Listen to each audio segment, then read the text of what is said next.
Hey, greetings, everybody. It's Rob Thompson, Enjoy. Joey Morales. Yeah. Yes, and we're back with your next episode of Shift Happens, your AI podcast, and we're here. We're back. Hello, how you doing, Joy?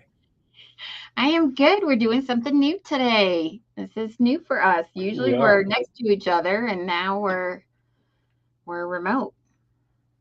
Yeah, yeah. This is a crazy scheduled day, and we're just do what we've got to do, right? And but it does let us test out this StreamYard software from remote locations. I think it's pretty neat. I do too. I like it. I love it. I'm on StreamYard too and I just love it. So this is fun for us. It sure is. So, what are we talking about today? Okay, so I'm really excited because you and I have talked offline about conversational AI, and I thought it would be a great topic to talk about it today because Um, like I am not a chatbot fan.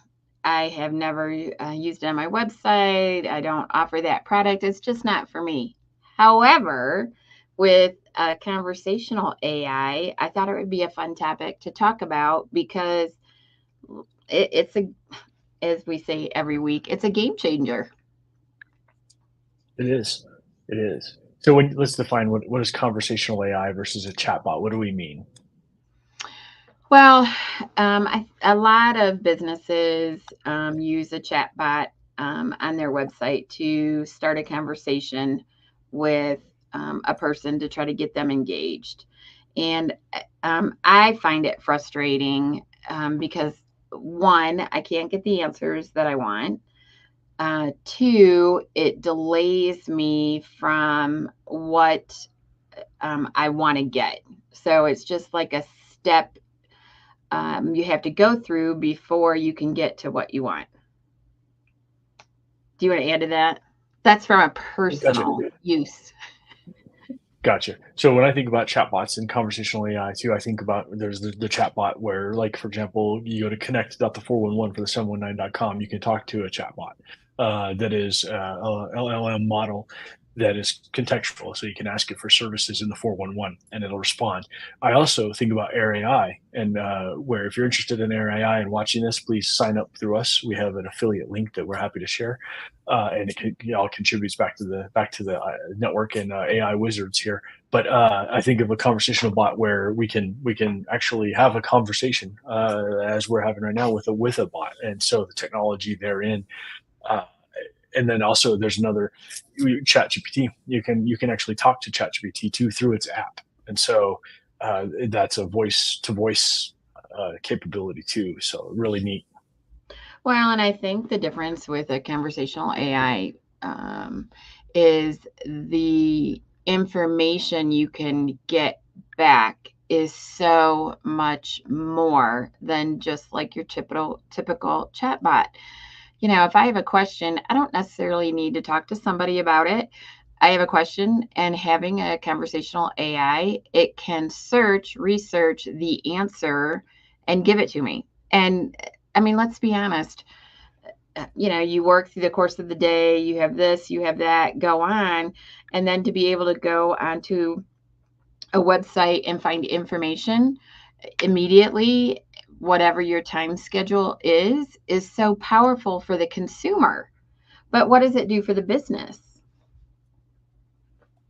It's a game changer. I believe it's a game changer. I have several that I'm working on right now for different folks.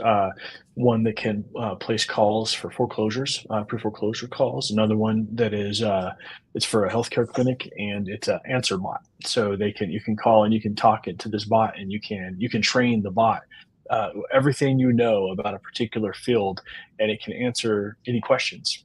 And then you can seed it with trigger phrases too. So it could be like, "Hey, I'm done talking to you. I want to talk to a human." Oh, great, connecting you now to so whoever. Right? Have the 411 peak bot. You call in and it says, "Hey, I'm the peak bot from the 411. How can I help? Or what services are you looking for?" And then you identify a service and say, "I'm looking for a handyman." It connects you right to Bitterroot Construction, right? And their phone rings. So yeah, it just from a cost savings from a business too, massive cost savings. You're going, talking about from paying an employee to answer the phone to 33 cents a minute for an inbound call. Yeah. I mean, I think it's just the next level. I mean, a lot of businesses have a chatbot on their website, but this is a next level customer service AI tool that can really fill in a lot of the gaps for people who maybe they have a one-man show and they want somebody to answer the phone. Well, you don't want to hire a full-time employee, but you want to have that service all the time. Fills that gap. What if somebody calls after hours for a service and they want to book it online? You ask the question, you go through a series of questions. This is the service that they need. They can book it right online. So you would, as a business owner, get that information the next morning, and it's done. It was done at 10 o'clock at night, but it's a job that you have the next day or whenever it's scheduled. Filling the gap. I mean, that's a lot of what AI can do, is fill in the gap for businesses where they maybe can't afford to hire somebody or they're not ready to hire somebody, but they still need that service. And this is a tool that can really help with that. And I love that. It can't it can't be too after hours, an after hours chatbot that again you can train. You can it can be there. You can these things are so high speed now. You can train them to generate quotes for work. So somebody at 1 in the morning, maybe you could be if you're a handyman or a plumber, you could or whatever you can be doing these things. It can schedule appointments. It can schedule return phone calls. It can send emails, send texts. They're really powerful now.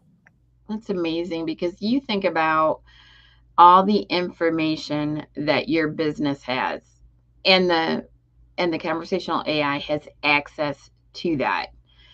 It's your own business encyclopedia. So you can train it um, to really, really be a support to somebody who's looking for it. And from the consumer side, it's kind of great. You don't have to talk to a salesperson to get your answers. I mean, nothing bad about salespeople, but Yeah, it's nice. it is. I mean, answers on demand, no wait time, no nothing of that nature. Yeah, it's yeah. If so, it's anybody listening, if you're interested in this, Joy and I have the capability to field these as demos too for you if you'd like a demo. In fact, let me see if I yeah. I'll link it in the comments here, but we'll link a Oh, that's couple of good. demonstrations. Yep, where folks can see these things in action. But yep, the scalability.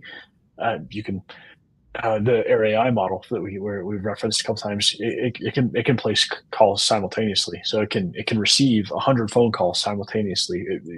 Theoretically unlimited amount of phone calls simultaneously. So you're not also tying up one single line. And so you can That is, scalable uh, customer service. Yep, it can place well, 1,000 phone calls too.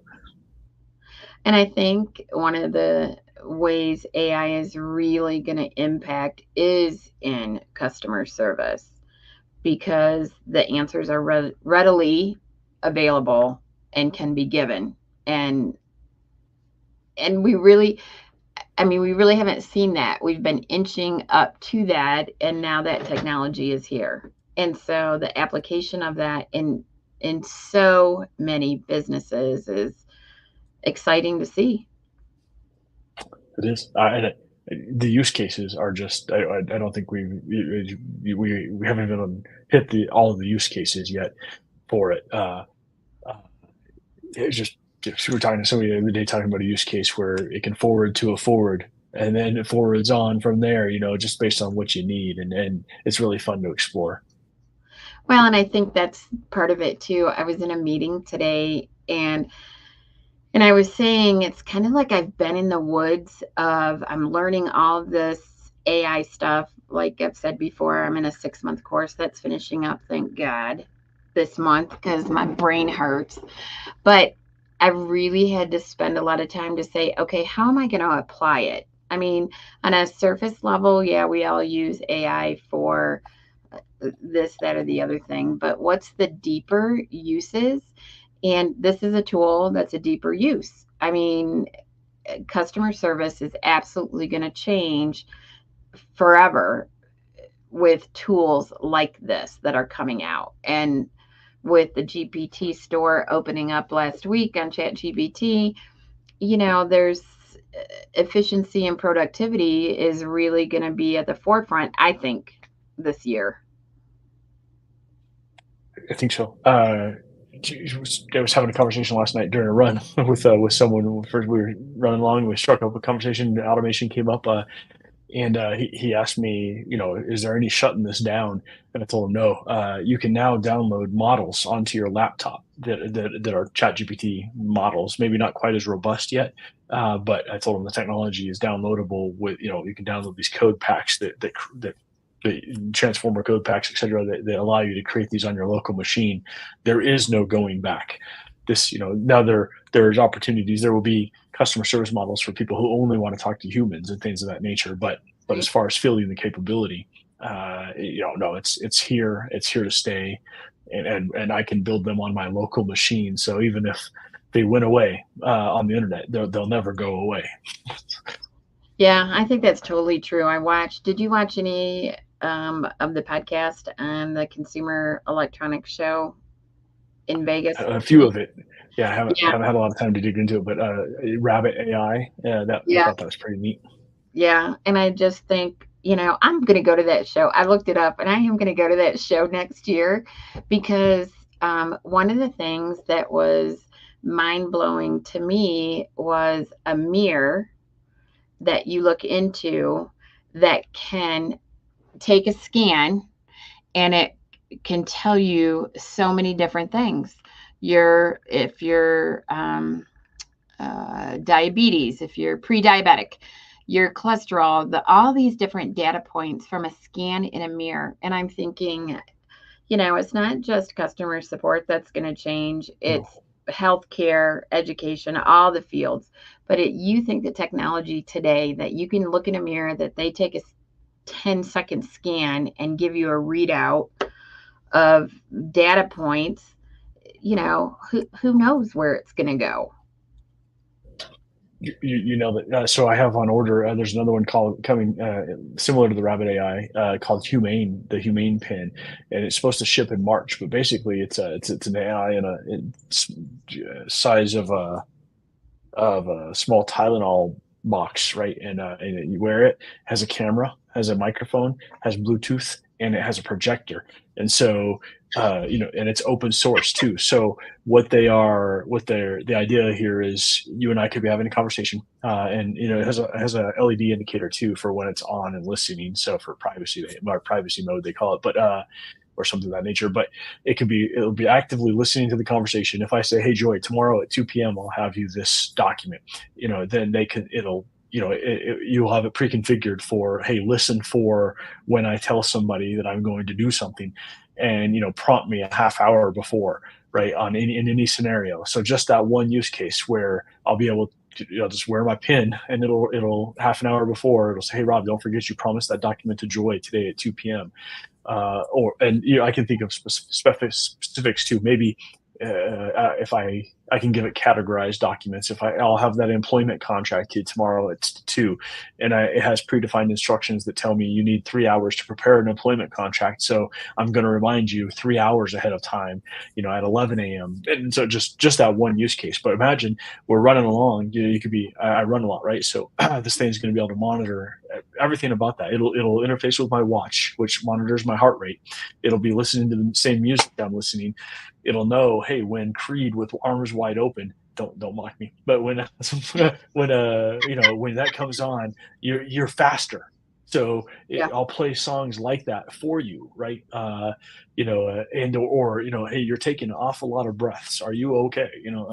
It'll just be able to tell. You'll be able to put sensors on, and when I run, I favor my right leg. So it'll tell me, hey, you're favoring, because I have to work on my posture when I'm running actively. It'll say, hey, Rob, you're not doing your posture work. Just in that limited aspect, not to mention the scans you mentioned, it can monitor, it'll interface with glasses, right? That will have hologram, or what do you call it, heads up displays in them where it's going to be able to broadcast into your glasses your speed, the weather condition, oncoming traffic. I'm borrowing a friend's car right now. I need to get my Jeep out of the garage. It's fit ready, but borrowing a friend's car right now that it monitors the speed that you're traveling at, right?